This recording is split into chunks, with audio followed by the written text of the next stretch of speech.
DTV news కి స్వాగతం. వరంగల్ ఆటోనగర్ సుమారు ప్రభుత్వం నుండి 100 ఎకరాల స్థలంతో పాటు కనీస సదుపాయాలు కల్పించి టీఎస్ఐ ఐసీ కార్పొరేషన్ ద్వారా ఆదుకోవాలని కోరుతున్న వరంగల్ ఆటోనగర్ కార్మిక సంక్షేమ సంఘం అధ్యక్ష కార్యదర్శులు కత్రోజు కన్నయ్య, ఎండి రియాజుద్దీన్లతో దోహిల్ TV deputy chairman Odela Satyanarayana.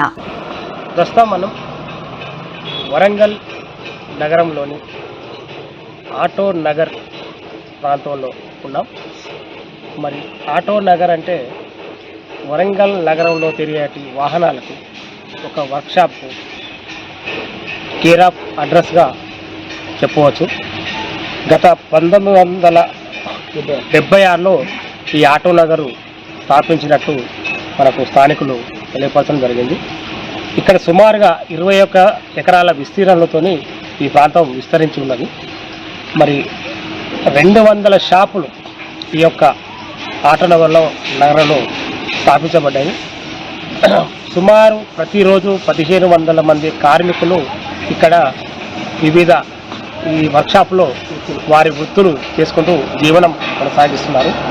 దీనికి 1995లో అప్పటి తెలుగుదేశం ప్రభుత్వంలో మరి తొలి పాలక వర్గం చైర్మన్గా అల్లం బాలరెడ్డి గారు వ్యవహరించారు. కాలక్రమేణా దీన్ని industrial area local authority service society అప్పుడు దీన్ని ప్రభుత్వం ఏర్పాటు చేసింది. దానిని ఈ మధ్య కాలంలో ఇక్కడ ఉన్నటువంటి కార్మికులు అన్ని వర్గాల కార్మికులు అందరూ కలిసి మరి కాకతీయ ఆటోమొబైల్ వర్కర్స్ యూనియన్గా నామకరణం చేసుకొని దానికి మనకు కట్రోజు కన్నయ్య వారు దీనికి అధ్యక్షులుగా కొనసాగుతూ రియాజుద్దీన్ సెక్రటరీగా కొనసాగుతూ మిగతా పాలకవర్గం మరి ఇక్కడ ఆటో నగర్లో మరి వారి కార్యకలాపాలు కొనసాగిస్తున్నారు. మరి ఈ ఆటో నగర్ అనేది వరంగల్ నగరానికి ఒక గుండెకాయగా చెప్పుకోవచ్చు. ఎందుకంటే ప్రతి వాహనదారులు ఏ చిన్న అంటే మరమ్మతుల్లా కూడా ఆటో నగర్ను ఆశ్రయించడం మరి ఇక్కడ ఉన్నటువంటి వాతావరణానికి నిదర్శనంగా చెప్పుకోవచ్చు.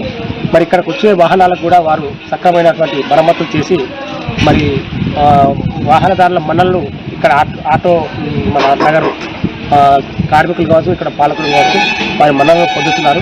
మరి వీరి యొక్క జీవన విధానం ఏ విధంగా సాగుతుంది, మరి వారికి ప్రభుత్వ సహకారం ఏ విధంగా ఉన్నది, వారి సంక్షేమం ఏ విధంగా నడుస్తుంది అనేది ఒకసారి మనం వివరాలు తెలుసుకునే ప్రయత్నం చేద్దాం. మనతో మాట్లాడడానికి ప్రస్తుతం ఆటో నగర్ అధ్యక్షులు కట్రోజు కన్నయ్య గారు ఉన్నారు. ఒకసారి అడిగి తెస్తున్నాం. నమస్కారం అండి. నా పేరు కట్రోజు కన్నయ్య. నేను కార్మిక నాయకునిగా గత 20 సంవత్సరాల నుంచి ఇక్కడ పనిచేస్తున్నాను.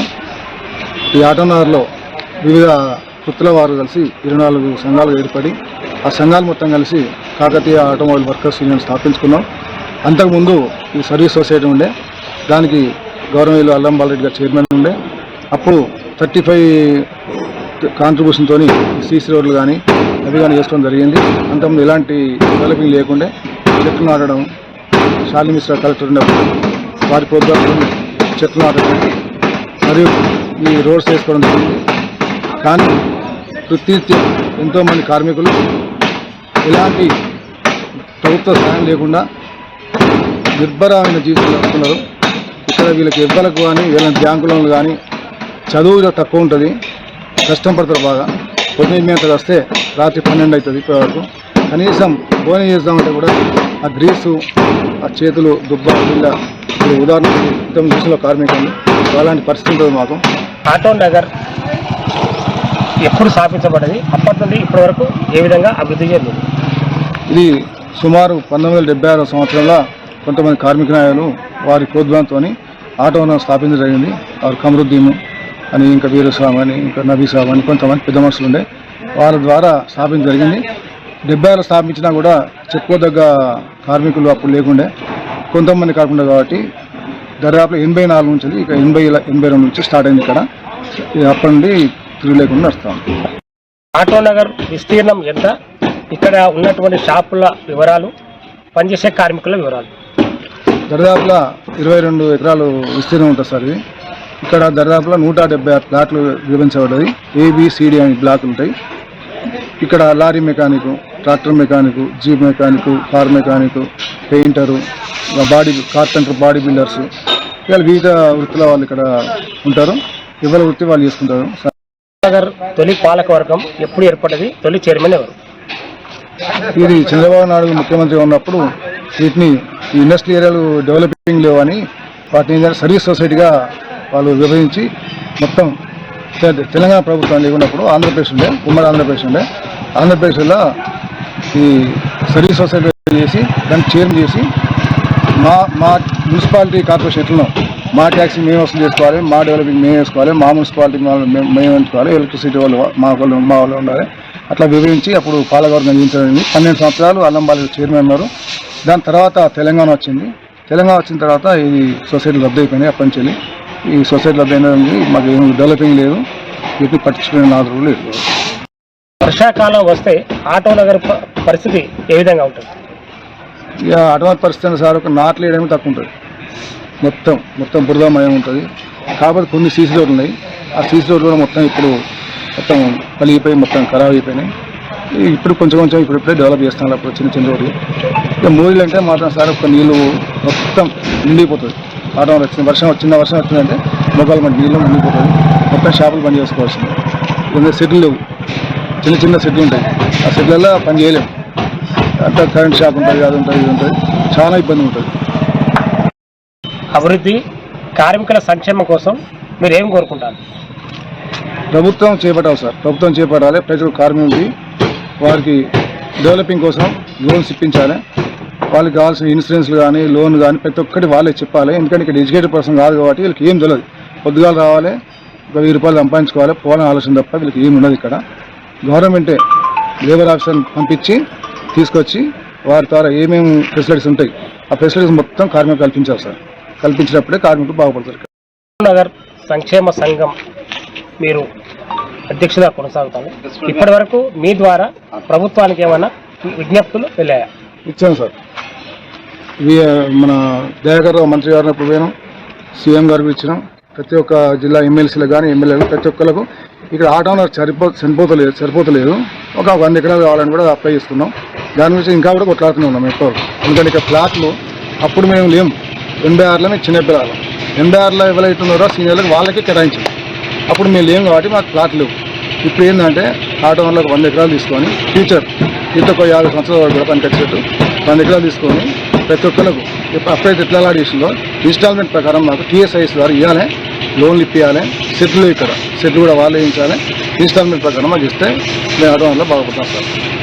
కార్మికుల ఆరోగ్య సంక్షేమం కోసం మీరేమో ఎప్పుడైనా ఆరోగ్య శిబిరాలు ఏర్పాటు చేశారా? సార్ ఇక్కడ పెద్ద మెడికల్ వాళ్ళు వస్తారు, వచ్చి వాళ్ళే ఆరోగ్య అని చెప్తారు, ట్రీట్మెంట్ ఇస్తారు, తీసుకోపోతారు. బ్లడ్ టెస్ట్, షుగర్ టెస్ట్ అవి చేస్తారు. అంత మటుకే వాళ్ళ పని. కానీ ఆ మనిషికి ఏమైనా అయితే ట్రీట్మెంట్ ఇచ్చారైతే ఏం లేదు. ఇక మాకు పెద్దది ఎంజిఎం, ఆ ఎంజిఎంగా పోతాం, చిన్న అయితే చూసుకొని వస్తాం అంతే. ఆటో నగర్ కార్మిక సంక్షేమ సంఘం అధ్యక్షునిగా ప్రభుత్వాన్ని మీరు ఏం డిమాండ్ చేస్తున్నారు? సార్ ఇక్కడ దాదాపులా 1000 నుంచి 1500 కార్మికులు ఉంటారు సార్. కానీ సొంత ప్లాట్ ఓనర్లు ఇక్కడ 50 మంది లేరు. అంత కిరాయిదారులే. ఎందుకు కిరాయిదారులు అంటే అప్పుడు సీనియర్లు కొనుక్కోవాలి, అమ్ముకొని వెళ్ళిపోయిన తర్వాత ఇప్పుడు 14 రూపాయల గజం ఉన్నది, ఇలా 25,000కి ఎకరం, 25 గజం అయింది. అలా డిమాండ్లో మేము కొనుక్కునే పొజిషన్ లేదు. మాకు ఒక 100 ఎకరాలు కేటాయించి మాకు ఆటో నగర్లో TSIS ద్వారా అలాట్మెంట్ చేసి ఇన్స్టాల్మెంట్ ప్రకారం మాకు ఇచ్చారు. ఇవ్వాలి. గవర్నమెంట్ మాకు సెటిల్ వేయించి, రోడ్లు వేయించి, డ్రైనేజ్ వేయించి మమ్మల్ని ఆదుకోవాలి సార్. ఆటో నగర్ కార్మిక సంక్షేమ సంఘం ప్రధాన కార్యదర్శి మహమ్మద్ రియాజుద్దీన్ మనతో ఉన్నారు. మరి వారిని కూడా కొన్ని విషయాలు అడిగి తెలుసుకుందాం. చెప్పండి రియాజుద్దీన్ గారు. నమస్తే సార్, నా పేరు మహమ్మద్ రియాజుద్దీన్. అది జనరల్ సెక్రటరీ ఆటో నగర్కి ఉన్నాను. నేను దాదాపు చూస్తున్నాం, మేము చాలా వరకు కష్టపడిన దానికి సుఖం అయితే లేదు.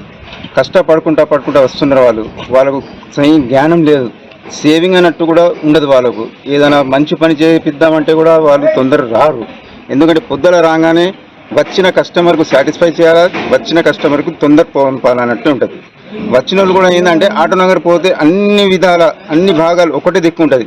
మన పని కూడా అట్లా దగ్గర దాదాపు తొందరనే అవుతుందని ఆటో నగర్కి వస్తారు. ఆ సౌకర్యం వీళ్ళు కష్టపడి ఇస్తారు వాళ్ళు, కానీ మాకు అయితే ఏ సౌకర్యం కలుగుతలేదు. ఆరోగ్యపరంగా కానీ ఇంకా ఫైనాన్షియల్గా కూడా కానీ ఇంకా ఏదైనా సపోర్టింగ్ గవర్నమెంట్తోనే అయినా కానీ ఖాళీ చెప్పుడు వరకే ఏదైనా లీడర్కు పిలిపించినా పెద్ద ఎత్తున వస్తాం మేము, రాలేమని కాదు, మంచిగా కార్పొరేషన్ ఇస్తాం. కానీ వాళ్ళ పని చేసే వరకు ఉంటారు, మాటలు చెప్పి వెళ్ళిపోతారు, కానీ పట్టించుకున్న వాళ్ళకి అయితే లేరు. ఇప్పుడు ఆఫీసర్లు ఉన్నారు, మా డిపార్ట్మెంటే వేరే, మా కార్పొరేషన్ వేరే, వాళ్ళు కూడా బయట రారు మన దిక్కు.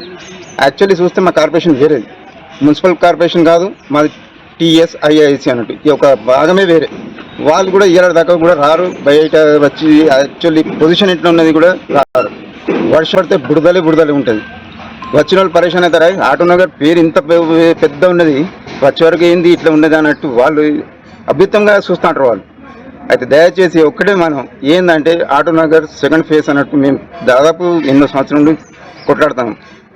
పోయిన ప్రభుత్వంతో కూడా అడిగినాము, అప్పుడు కూడా మినిస్టర్స్తో కూడా మాట్లాడాము, ఎమ్మెల్యేతో కూడా మాట్లాడినాం. ఇప్పుడు ఉన్న కూడా సీఎం గారితో కూడా ఒక రిక్వెస్ట్ ఉన్న మన ఎమ్మెల్యే కాన్స్టిట్యూషన్కు ఉన్న ఎమ్మెల్యే గారితో కూడా ఒక రిక్వెస్ట్, మాకు కంపల్సరీ 100 ఎకరాలు కేటాయించి చిన్న చిన్న యూనిట్స్ చేసి మాకు మంత్లీ ఇన్స్టాల్మెంట్ లాగా మాకు ఇస్తే మంచి ఉంటుందని, ఇది ఒకటే మనకు రిక్వెస్ట్.